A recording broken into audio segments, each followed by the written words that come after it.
It's a brilliant one. You could see even the Prince William in tears.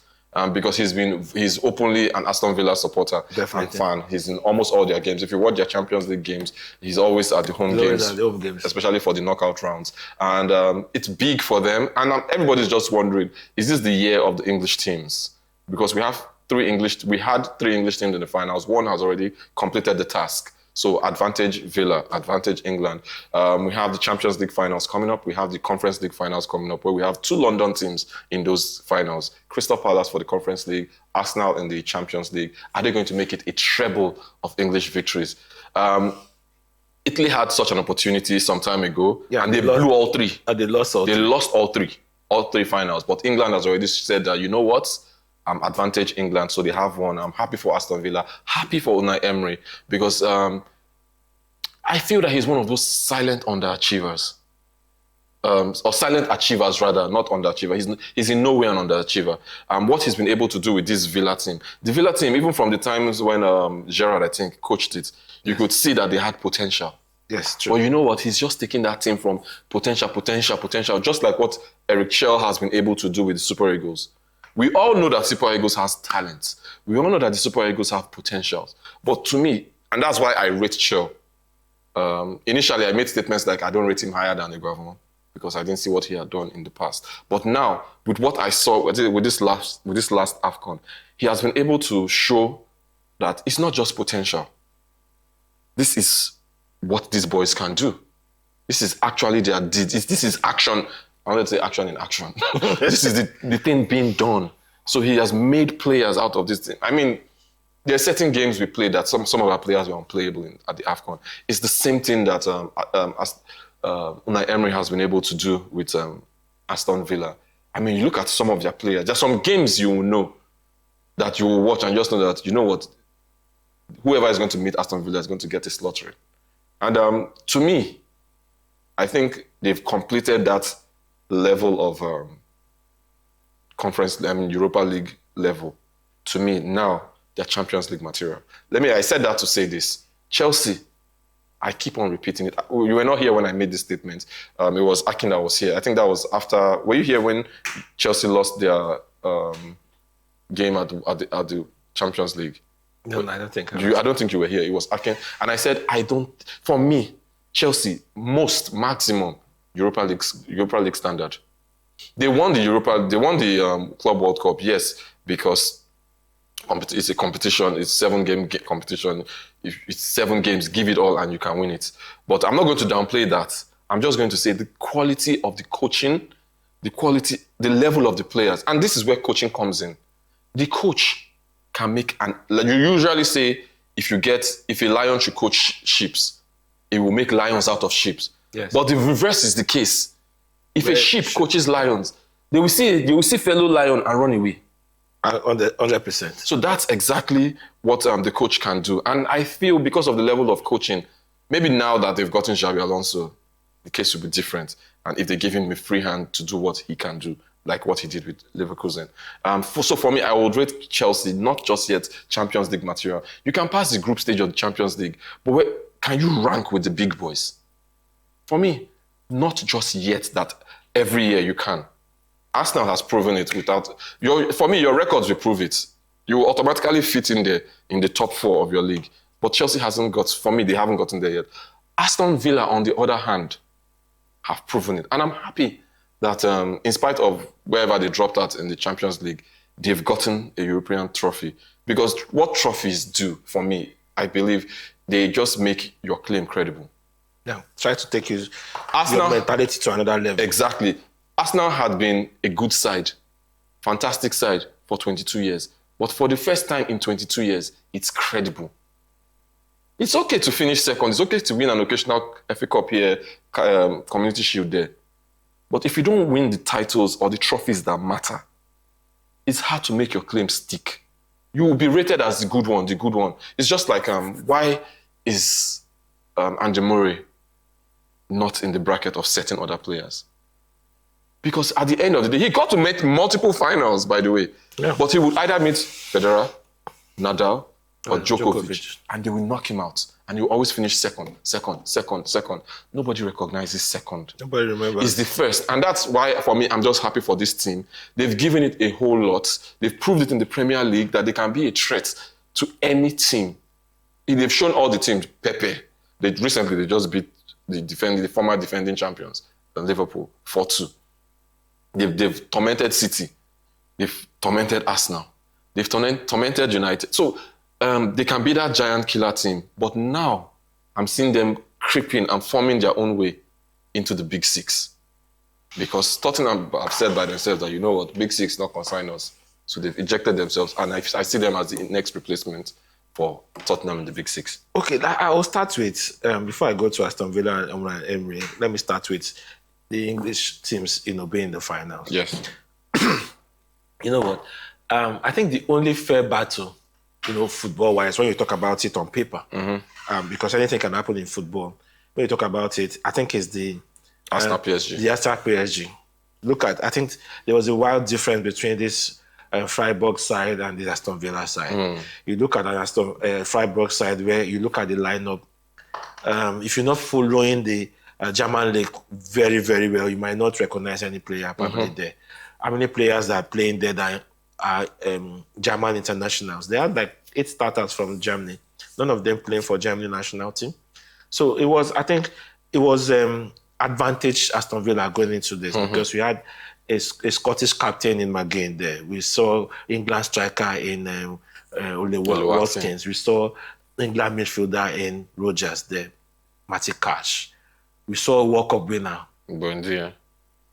The goalkeeper. Martinez. So I think it was a team that had more experience than the other team. So the scoreline, not surprising. I knew Aston Villa was going to win this game. But again, you don't have to, you don't look beyond also the coach. The coach, someone that has, this is his 5th victory. Yeah.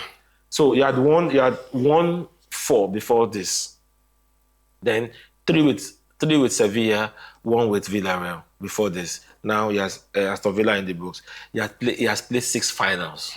So this is a coach that's coming with experience. He knows how to negotiate this kind of. He has seen it all. Yeah. He has been in this situation, and he knows it as just like his palm. So it was advantage Aston Villa all the way. But again, let's look at Aston Villa as a team. Unai has come into this team, pick up this team, and I've put them in that pedestal just like you analyzed. I agree with you so many times. See, yes, they might not be the tough. They are now a Champions League material. Might not be the elite. Man City, the elite Arsenal one. level. So let's say Pot 3, Pot 2 type of teams. Yes, I agree. And I also agree with the Chelsea analogy too. So Aston Villa is right there. And now having to cement all this hard work of Unai Emery, with an European title, I think is fantastic. Yeah. They might not get to win the Champions League in near future, but I think this is the second best team to happen to any football club in Europe. Oh, fantastic. Yes. It's a European title. It's a European title. And they get to play Super Cup, right? Yes. They get to play the Super Cup with the winner between Arsenal. So it's all about, it's English that they are speaking. Because at the end of the day, it's like comparing the World Cup with AFCON. They're not comparable. It's not the same thing. Yes, they're both these national sides for both. But if you qualify, you can only win the World Cup if you get to the finals of the World Cup. Yes. So that is it. And if you're not in a club that will get you to the finals of the World Cup, for example, is there anything the coach of Congo DR, okay, he can do it this year because he's there. But is there anything in the let me make it more relatable to what I mean. Is there anything the coach of Malawi wants to do that in his mind he will win World Cup? All due respect, use Congo. Congo DR. I don't want to disrespect them because they're in this World Cup, and then the World Cup has not been played. Anything can happen, Coach Dixon. Okay. But I agree with you, 100% disrespect. And so I feel that when people make those kind of statements, they make it from a place of hurt because you're trying to, you're either upset or you're trying to disrespect somebody else's view, maybe because, I need to say this, that a team is succeeding doesn't mean your team is failing. 100%. That Arsenal is in the finals doesn't mean Man United is failing. It doesn't. That Chelsea did not win the Premier League and Arsenal won the Premier League does not mean and Chelsea kind of in a failing mood, but it's okay. I can't use Are you sure you want to use that? I can't use Chelsea in this example. That Arsenal won the Premier League doesn't mean City is failing. I saw people holding bottles for City. Those are the people I'm referring to. They are the kind of people that will make this kind of statement. You know yourself. You put it in the Brian Sports group. I won't call your name, but you put a picture of Arteta holding a bottle with City on it. City bottle. What is City bottle? What did City bottle exactly? You've been on the top of the table almost from the number of days. City was only on the top of the table for like 1 week. The number of days is not. So, but that's not to me. like That's not even. 20 That's days. besides the point. Yes. People look at certain things. I won't steal Arsenal's thunder this period just yet, because let's celebrate their victory and all. But you have to ask yourself questions like, how many years did it take Arteta to win it? Versus all the other people that have won it. How long did it take Pep? First season he finished third. Second season he won it back to back. Year 2 and year 3. Liverpool year 4. Year 4, 5, 6, 7, him. So what are you talking about? That's the person you're saying bottle? So that's the same way someone will look at what Unai Emery has done. 6 finals. The person talking, how many times has your coach been in a final? Is this not Arteta's first finals in Europe as a coach? It's his first. So if you were coming from the Arsenal point of view that if Arteta wins it, what concerns Arteta winning the Champions League with Unai Emery winning the Europa League? What's the comparison? Because he was your former coach and couldn't win it, but he's won it with every other team that he got to the finals with. And that's why I said many times, those kind of comments come from a place of hurt. So I don't even engage because you're not being reasonable. It's like arguing with somebody that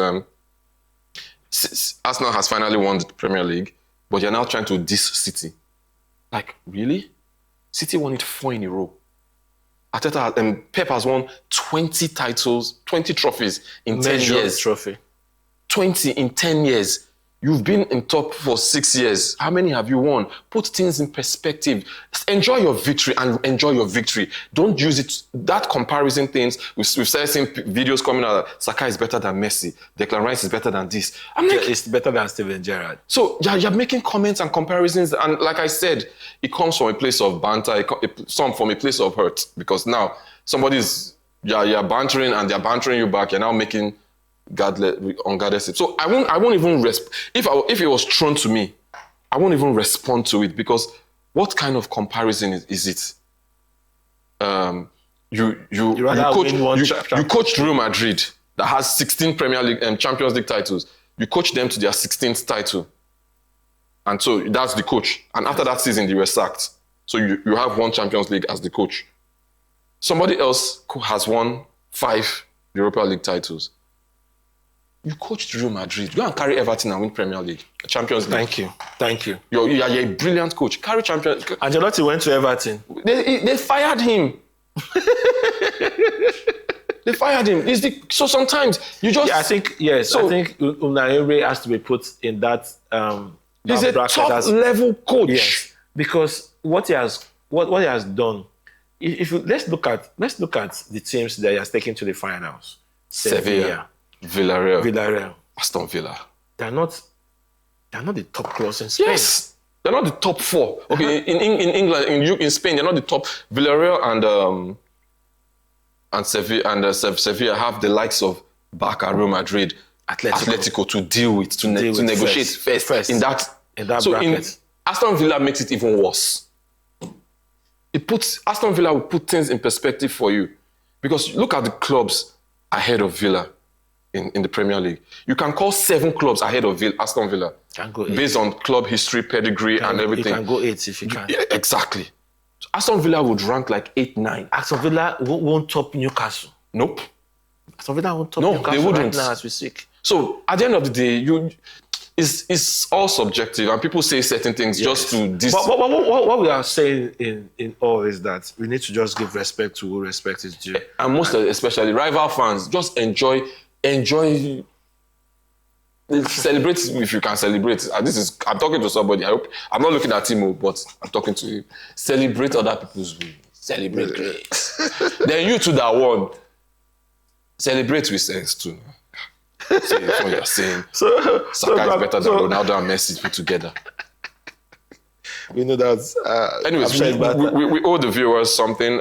We're going to talk about the coaches, certain coaches. So since we're on the subject of coaching and celebrating Unai Emery's most recent victory and win, we thought now would be a good time to talk about the new coaches in the next season that are coming in across some of the big leagues in Europe. I think we'll start with some of the key ones. And I think the two biggest ones would be what's going on, the situation in Real Madrid, because of the circumstance going on, what's happening in Real Madrid right now. Jose Mourinho. So Jose Mourinho is going to be the special one. I call him former special one.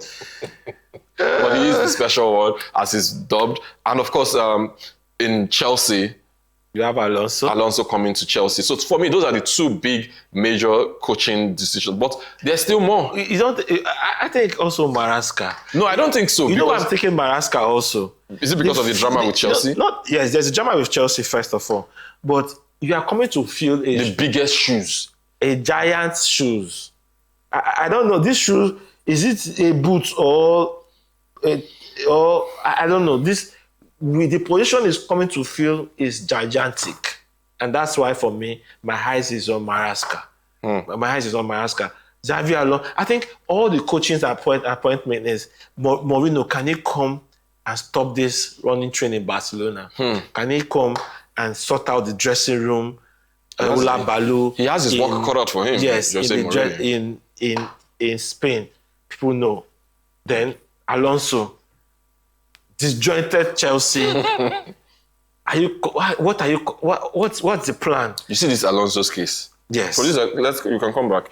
This Alonso's case is in the hands of the directors of the sporting directors for Chelsea. Let's start with Chelsea. They came out and said Alonso is not head coach. He's manager. By that, they're alluding to the fact that they've given him certain controls. Yes. For player recruitment, certain things in the club concerning the players would run. Meaning that they're giving him certain freedoms to do certain things. How much of that freedom are you going to give him? One thing I know that City will give Maresca that Chelsea did not give him is control. 100%. City will give Maresca control that Chelsea didn't give him. They will give him control as regards signing players. They will give him control as regards what is going on in the club, which Chelsea did not give him. He will have more backing in the club than he did in Chelsea.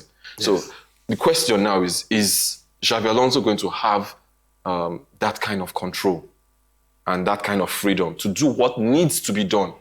Now, from stories we've heard, when Alonso was contacted, that is one of the first things he requested for. But that's what everybody... If they're agreeing now, then this Chelsea management... It's just that you cannot fire yourself, but they are the ones who need to go. Because everybody else has said the same thing. From Pochettino, Tuchel. It started with Tuchel, actually. From Tuchel all the way. Was there Lampard again? No, Lampard was just intimated to just finalize the last 6 games. So they've... No. So now you've agreed after 4 years or so. Why did it take you so long to accept that you are going in the wrong direction? And that's a big question people are going to ask.